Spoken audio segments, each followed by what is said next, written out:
And welcome back, everybody. Our next guest is the author of WeCommerce, and she joins us today for a look at her book and the work to spread education on the economy.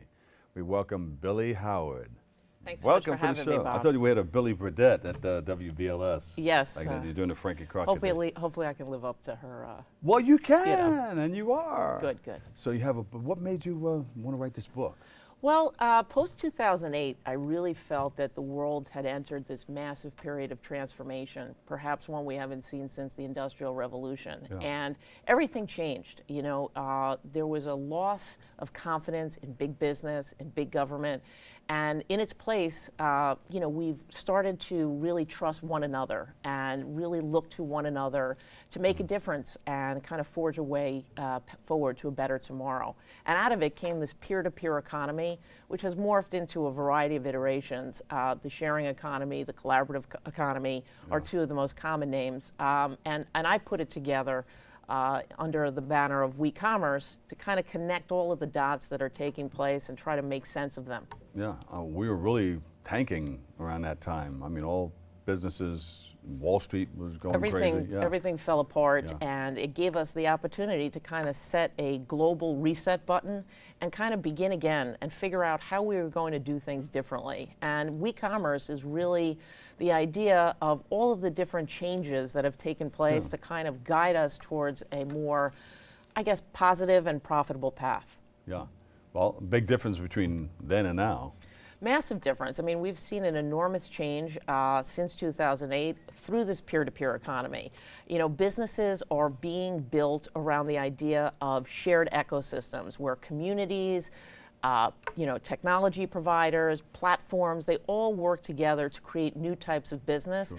And I think the most critical change that's happened is that it's an opportunity for entrepreneurs to take advantage of a passion they have, marry it with technology, and use this opportunity to share it with the rest of the world. Are consumers a little more comfortable today than they were in 2008? Consumer confidence is definitely trending up, and there are a lot of reasons for that.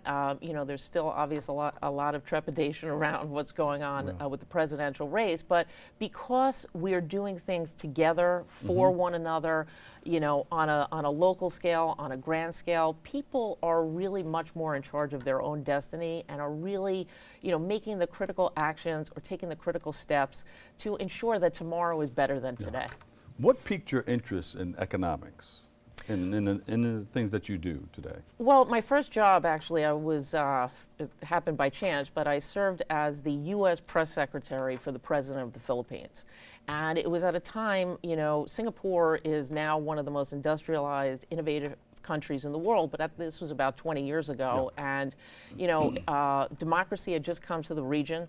And it was at that time that I realized that the third world really wouldn't be third much longer. And I was fascinated by, you know, how technology ultimately would not just be the greatest tool of connection, but it would ultimately one day serve as the greatest equalizer. And that's kind of what's happening today. And why do you think your work is so important? Well, I don't think my work is necessarily so important. I think a lot of the ideas in the book are very important because, as I said, I think everybody today has a chance to use their creativity, find a passion within themselves, and really leverage this environment to be their own boss, to be their own entrepreneur, and to really chart their own destiny. You know, it's going to be very unlikely with, you know, millennials and Generation Z coming up behind them that they're Generation Z. Yes, you hopefully. I get it, I got you. Hopefully it's not the last generation, as you said. But, you know, everything is shifting, and it's very, very unlikely that people are going to graduate from college or graduate school and have one job or one career or work for one big entity for the rest of their lives. And WeCommerce is really a playbook to understand how to take advantage of all the different opportunities or turn challenges into opportunities to really chart a best future for yourself and also find a way to contribute. That's a big change that's taking place. People are not only acting for themselves, they're acting in the best interest of everyone. And that's what WeCommerce is about. It's about the idea that we're really all better in service of the collective we than the singular me. Yeah. So when you sat down and you said, I'm going to write this book, and I want people to understand that this is what this is about. Explain. This is what this is about. Well, as I said, we're in what I call a collaborative economy that's being driven by a variety of very different factors that drove the economy before. You know, big is no longer better. Small, as I like to say, is the new big, which means that everyone has the opportunity to have skin in the game. Yes. Change is no longer something that happens once a year or once a month. It happens daily, and it's not something that is necessarily a negative. You have to embrace change today as a currency of business to drive transformation. Creativity is at an all-time high as a currency. So is purpose. So the reason that I wrote this book and why I think it's so important is I think that people realize that there are a lot of things that are so different than they were 8 years ago, 10 years ago, 20 years ago. And I think that people often don't understand how to piece all of those different components together. And I feel that, you know, in my book, the quilt that comes out of that and all of those disparate components, they really do all work in concert together. And that quilt for me is WeCommerce, and you can learn more about it in my book. All right, so complete this. Pick up my book because you will learn. You will learn, as I said, you know, how do you find your passion? You know, many people have a passion, but they don't have an opportunity. They don't have the courage. They don't seize the chance to share it with the rest of the world and really live the life that they want to live. You know, many times we live the life that we think we should live. We live the life that our parents have lived, and this is one of the greatest periods of transformation in history. And I think people should, you know, really find a way to take advantage of it. Who's the target?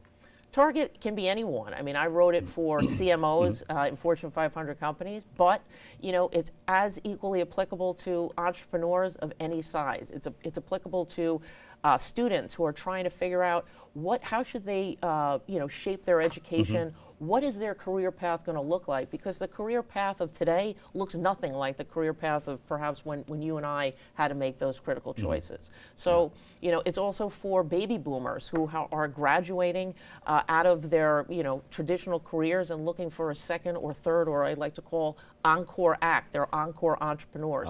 So it's really an opportunity for anyone, anywhere who really wants to take advantage of our new world. Yeah. You have this book out. I know people think ahead. They say, well, you know what? I'm going to follow this up with another book. Are you thinking about that already?